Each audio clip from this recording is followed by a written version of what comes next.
A warm and friendly hello! Welcome to lovely Las Vegas for Coast to Coast Hoops with myself, Greg Hoops Peterson, now part of the VSiN family of podcasts. We've got an excellent podcast for you.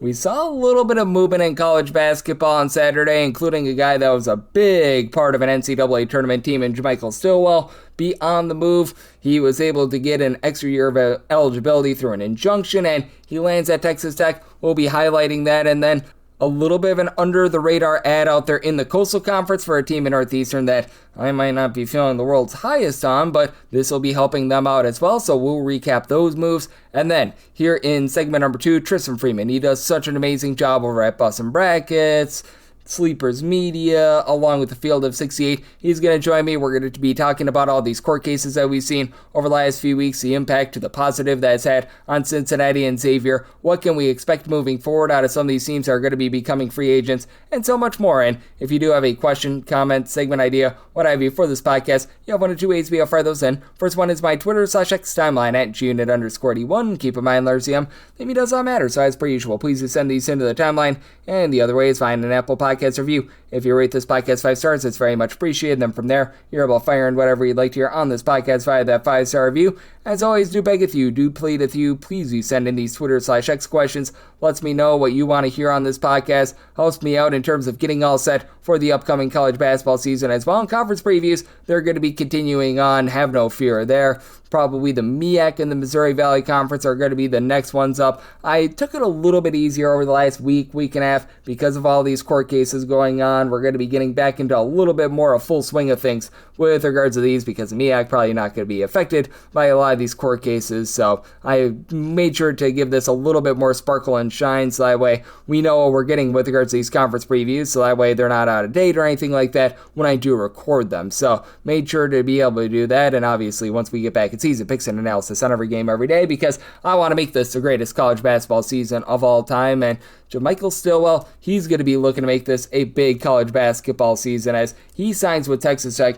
Texas Tech, they should at some point be getting Mr. JT Toppin back in the fold, but we don't know when that's going to be. And for Texas Tech, they were lacking a little bit of size down low, especially if Toppin is not going to be in the fold. And for Stillwell, he was a double-double machine over at UW-Milwaukee 2 years ago. Last year over at Central Florida, rock-solid player, 11.5 points, 8.2 rebounds per game, and now he ends up here at Texas Tech, and I think that this is going to be a nice impact add, and it's got a little bit more versatility than I think a lot of people give him credit for. Last season over at Central Florida, it's not like he was like some sort of three-point maestro, shot about 31% from three, but he gave out a little bit over 2 assists per game, a steal per contest. He was a part of a very up-tempo system there over at UW-Milwaukee. He was able to play a little bit more of a fast pace there as well, so this is a guy that he's able to play a wide variety of different styles. Began his career over at the non-Division I level, and for this team, now it adds in there a little bit more in terms of depth, because again, with JT Toppin most likely being out towards the beginning part of the season, and I mean, coming off of a torn ACL like he had, and that was at the back half of the season. It's not even like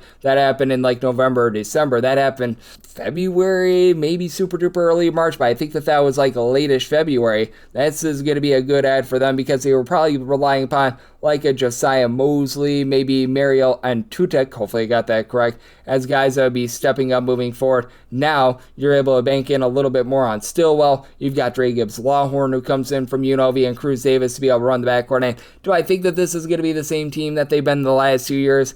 With the questions of Toppin, no. If Toppin is back at full form, oh boy, then look out below. But I do have a few question marks there. They're going to be banking on Josiah Mosley for some big minutes still, but I do think that this really fortifies things for them. I think that the trajectory is now better for them in a Big 12 where it's absolutely going to be brutal. Obviously, Houston is going to be right there towards the top of the conference.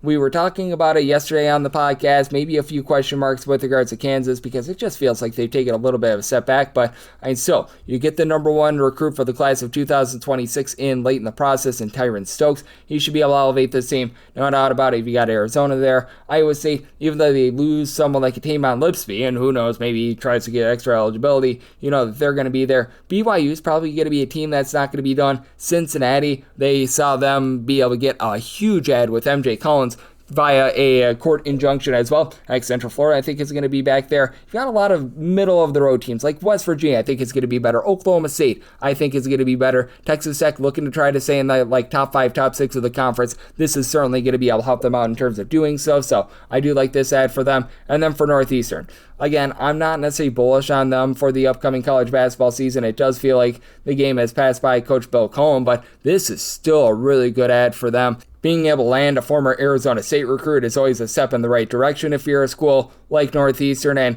they were able to get, in my opinion, a very solid player, as they are going to be bringing in one Mr., hopefully I get this correct, Jovan Ićitović. Hopefully you got that correct. He was a gentleman that just did not see action last year over at Arizona State. He was a redshirt freshman, but at 6'9", when he was playing over in Serbia, it was a lower level of Serbian basketball that does need to be thrown in there, but he was averaging 12 points per game, shot 41% from three-point range. For Northeastern, defense is once again going to be a big question mark for this team. It really has passed him by, but Mike Lonanay, he comes back. He was a guy that was really rock solid for this team last season. You've got a guy in Miles Newton that I think has a little bit of upside after he was limited last season. Ryan Williams is another one of those guys that returns from season ago. So you've got a little bit of chemistry. Team was not necessarily having a ton of size, but Peter Pinter is another international man of mystery that they're going to be looking to after he had a year number 1 where he didn't necessarily do a ton for the team. I think that he's going to need to take some strides moving forward. And for Northeastern, not a lot of splashes in the transfer portal, but this helps being able to check off that box. Someone like a Josh Goodwin coming in as a freshman as well, I think is going to help.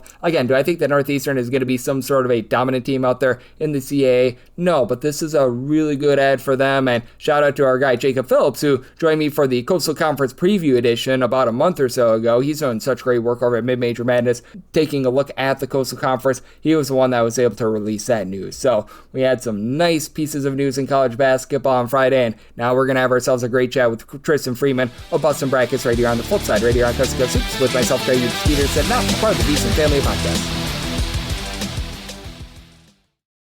Side edge this college basketball season? Well, VSiN experts use CBB Analytics, the most comprehensive college basketball analytics platform in the world. See injury impact, on and off data, clutch time performance metrics, first versus second half splits, and so much more. Utilize the promo code of VSiN, that is VSIN, to get $30 off and find your betting edge over at cbbanalytics.com. That is cbbanalytics, all one word.com. For anyone that is new to VSiN, well, I wish you a friendly hello. This is an attention to anyone that is new to VSiN because you're able to get some free stuff with our daily newsletter. It's a great way to catch up on everything that's happening in the sports betting world. It's delivered straight to your inbox every single morning. VSiN's newsletter offers picks, data, strategies for the day's betting menu, and so much more. Sign up for free today over at VSiN.com/newsletter. That's VSIN.com/newsletter, and start receiving your free newsletter tomorrow morning. That is VSIN.com/newsletter. Stay ahead of the game and bet smarter with VSiN.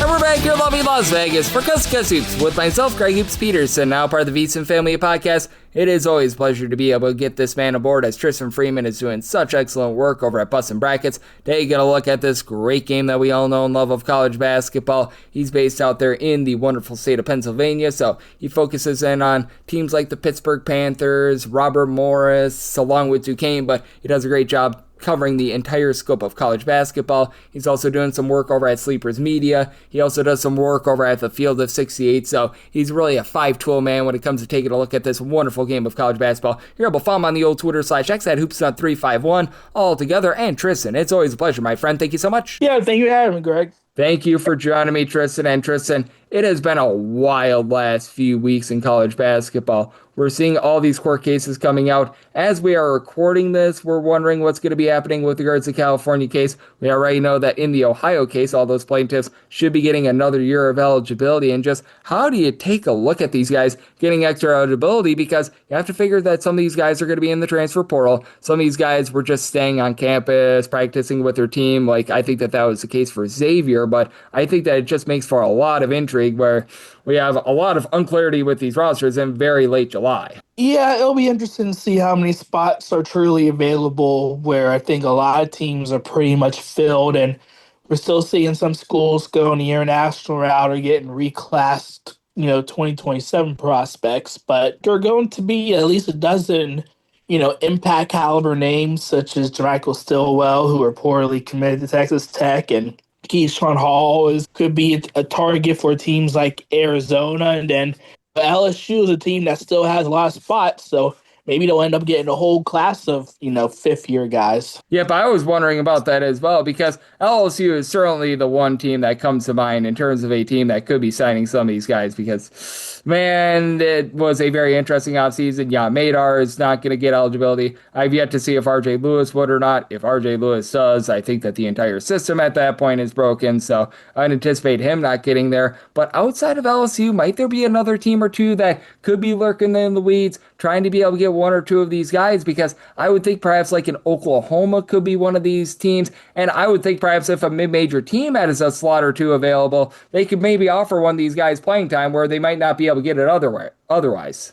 Sure, but do they have money available? I mean, for a lot of these guys, they can, go overseas for a payday. I don't know how many mid majors, are sitting on a bunch of cash for, free agents. But yeah, I mean, some of these guys, if they were to decide to come back, they're going to be eighth or ninth men, and they're going to get vastly smaller roles. It'll be interesting to see what the desire is for some of these guys. Is it just to get one last paycheck and just be a role player, or a sizable role? I mean, Gonzaga's going to be looking for at least another guard. Oregon's looking for a big man. BYU has still been looking for a big man all offseason. So there are still some spots, but not as many as people may think. Yep, absolutely. It's going to be interesting to see what happens there. As joining me on the show, we do have Tristan Freeman, who does such great work over at Bustin' Brackets, joining me on Coast to Coast Soups. And I bring this up as well because I take a look at the California case, and there are quite a few guys out there from the Big Ten that are in there. And I think that it is intriguing to take a look at some of these guys because I've heard rumors because Braden Carrington is one of those guys that is listed on the case. He was over at Wisconsin last year. Apparently, he's been practicing with the team, and Wisconsin just so happens to have one roster spot available. Do you think that there are a few teams out there that have sort of been planning on this? They've been bringing back their guy like Xavier did with Phil Borovichinen, and those could be the teams that benefit the most from this. Yeah, I mean, especially those who don't feel like the roster is good enough to win. I mean, there's no one else in the traditional transfer portal available to take. So for those teams, you definitely take some, but teams have already been practicing, and depending on who you bring in, could it possibly mess up the chemistry? People had expectations of certain roles, so the additional talent on the roster will always be welcome, but there are going to be pros and cons of doing that, as we've seen in the transfer portal era, where just some teams just aren't able to mesh well. Yep, it is certainly the case. And how much should we take a look at some of these teams in the past and have cautionary tales? Like, I think the prime one was Kansas State a few years ago when they brought in Coleman Hawkins. They gave him a bunch of money. Everyone thought that Kansas State was going to be good, and Kansas State was anything but good there. But I do think that some of these teams, like, for example, a Cincinnati getting MJ Collins, I think that that's a different situation than, say, a guy like Jamichael Stillwell, we'll throw him out there, getting eligibility and trying to join Texas Tech here in, like, July and August. Yeah, I mean, although, Texas Tech still needs bigs, and with JT Toppin recovering from injury, I mean, getting an impact Big 12 player like Stillwell would be huge for them. Collins is a guy that on a roster filled with good role players but no stars, Collins could be that star. And I think, the Big 12 definitely lost a lot of talent this offseason, and I don't know if outside of, say, Houston, they collectively did that well in the portal, but this could be an opportunity for them to make up ground because teams like Texas Tech, BYU, and even Arizona, after losing Koa Pete to the draft, could find ways to fill in those missing gaps.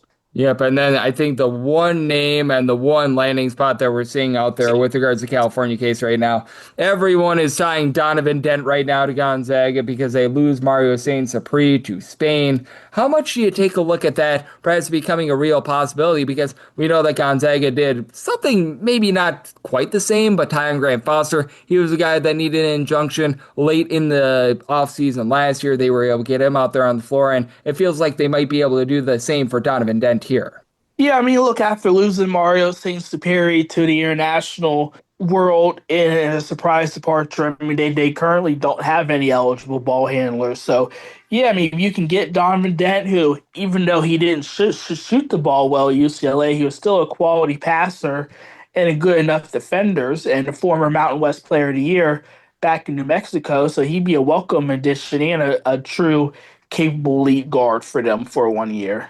Yep, absolutely. And I feel like that just system in general is going to be working out very well if they are able to bring him in too. As we do have our good friend Tristan Freeman. He does such amazing work over at Bustin' Brackets, joining me right here on Coast to Coast Hoops. And I do think that with all that has happened the last few weeks, it leads to intrigue with regards to some of these teams that have really upgraded and downgraded. Right now, my biggest winners are Cincinnati with bringing in MJ Collins, who was a part of that Calhoun system from Utah State a season ago, 17.5 points per game. I mentioned Xavier as well, but is there another team or two that you look at right now with regards to that Ohio case that were really big winners? Because I think that those are the main two, and I look at those teams in Xavier and Cincinnati, and I was feeling okay about them before. Now I really feel like those are two teams that could really make it to the NCAA tournament. Yeah, I mean, it's hard to find another winner because those players who are listed haven't declared anywhere. I mean, most of those guys are going to be true free agents because a lot of those teams they're on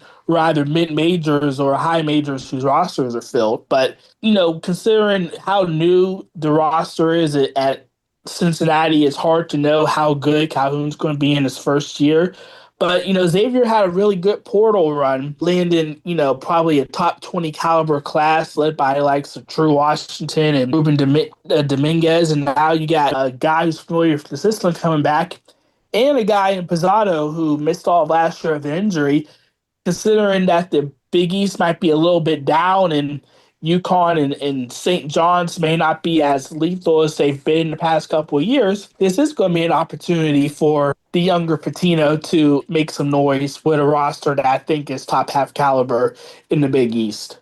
Yep, I think so as well. And I do think that we've got some intrigue out there. And then something else that happened in college basketball earlier in the week, and I want to get your thoughts here. I really like what happened with the Brown Bears because they lose their coach in Mike Martin. He decides that he was going to be joining the coaching staff for Michigan. And typically when you have a departure in like late June, early July, like what happened for Brown, it's just a doomsday scenario. I really like the hire of Eric Reveneau, though. He had 3 straight seasons of 19 plus wins over at Portland, has been an assistant over at higher academic institutions, Georgia Tech, along with Stanford. So with being at Stanford, he knows a little bit of a lay of the land with regards to the Ivy League as well, because we know that Kyle Smith has some roots there. I want to get your thoughts on this Brown team, because I don't think that they're going to be like winning the Ivy League or anything like that, but in the case for them, it could have been a really, really bad situation. I think that they really salvaged something good by bringing in Eric Reveneau. Yeah, and look, and even though he's not on the same level resume-wise, when we saw Fran McCaffrey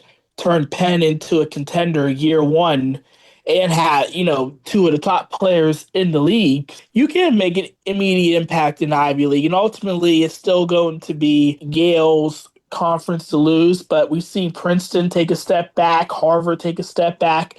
The portal, which has decimated the league because they don't have an extra year, and it'll be interesting to see how the 5-for-5 works for Ivy League players. But it's easier to make an impact if you're not one of the quote-unquote blue bloods of the Ivy League, because it's just going to be hard to keep all this talent. And I do think while Harvard isn't back to being what they've typically been past decade grade-wise, I do think that Brown could be a sneaky contender, assuming, of course, that no one still enters the portal, even though I kind of doubt anyone would from there at this point in the offseason. Yeah, it would be very difficult at this point in the offseason, but no doubt about it. I do think that we've got something good that is happening over there, and we've got a lot that is going to be happening in general over the next few weeks because we've got all these court cases that are happening, and hey, you just never know when the coaching cycle is going to be able to pop back up. We saw a few of those like late August, early September moves last offseason as well, and I just want to leave this a little bit more general here because you're doing such a great job getting set for the upcoming season, Tristan. We have been seeing a lot of moves happening over the last few weeks, and with everything that has been happening, is there 1 or 2 teams, maybe it's a team that benefited from these court cases, maybe it's a team that you just did a little bit more research on in general, and I have to throw in there the fact that we've got a lot of players reclassifying from 2027 to 2026, but is there just a team or two in general right now that you're maybe changing your tune on, and maybe that team that you thought you had to read on towards the beginning part of the offseason, you've had to change it a little bit more to either the positive or the negative? I think all eyes are going to be on Texas Tech. I mean, I think everyone knows that, resources wise, that that they could be one of the best, but they had, by their standards, a very quiet offseason, landing mainly the two guards. But with the 5-for-5 coming in, I think they should be able to have plenty of resources to get not just Stillwell, but other guys as well. If things go super well for them, probably will have a top 10 caliber roster, even with knowing that top end might take a while to fully recover. Yep, and it is going to be interesting to see what happens with them because we no doubt about it. When you lose a guy like a Christian Anderson as well, that does hurt the team. But we saw Texas Tech do a nice job in terms of reloading from 2 years ago to last year. I feel like this is a coaching staff that is going to be able to get the most out of their guys, and we always get the most out of our chats with you, Tristan. You do such an excellent job over at Bustin' Brackets. You're doing a great job over at Sleepers Media, Field of 68, and so much more. So love the good people at home. Know it's all on tap for you and how people are able to follow along on social media and other platforms. Yes, sir. You can follow me at Hoopsnet351 on Twitter/X. You can also follow my work at the Field 68 Daily on Tuesday mornings, Bustin' Brackets for Fansided, and Hoops HQ every weekend. And Tristan, he's doing such a great job all 12 months out of the year, taking a look at this wonderful sport of college basketball. And every single time he joins me, he lends such great insight. So big thanks to Tristan for joining me on Coast to Coast Hoops, now part of the VSiN Family Podcast. And if you do like hearing from this fine podcast, Coast to Coast Hoops, you're able to subscribe wherever your podcasts, Apple Podcasts, Google Play, Spotify, Stitcher, and TuneIn. If you have a question, comment, segment idea, what have you for this podcast, you do have one of two ways to be able to fire those in. First one is my Twitter/X timeline at gunit_81. Keep in mind, letters CM, they mean does not matter. So as per usual, please do send these into the timeline. And the other way is find an Apple Podcast review. If you rate this podcast 5 stars, it is very much appreciated. And then from there, you're able to fire in whatever you'd like to hear on this podcast via that 5-star review. And please do send those in because that helps me know a little bit more of what you want to hear for the upcoming college basketball season. We're still working on these conference preview podcasts. The MEAC and the Missouri Valley are going to be up next. I hope to get both of those done within the next 7 to 8 or so days. That'll be my project for the upcoming week. So I certainly am going to be taking a look on that front because I did want to give a little bit more time for taking a look at these court cases. It certainly is a big piece of news, which typically you don't get in the middle of July here in college basketball. So we had a lot to take a look at there, and we still have a lot to take a look at. We were just discussing it with our good friend here on the podcast today. So be on the lookout for just great interviews in general to get you set for the upcoming college basketball season. Then once we get back in season, picks and analysis on every single game, every single day. So I appreciate you tuning in today, and I'll be back with you once we get tomorrow. Take care.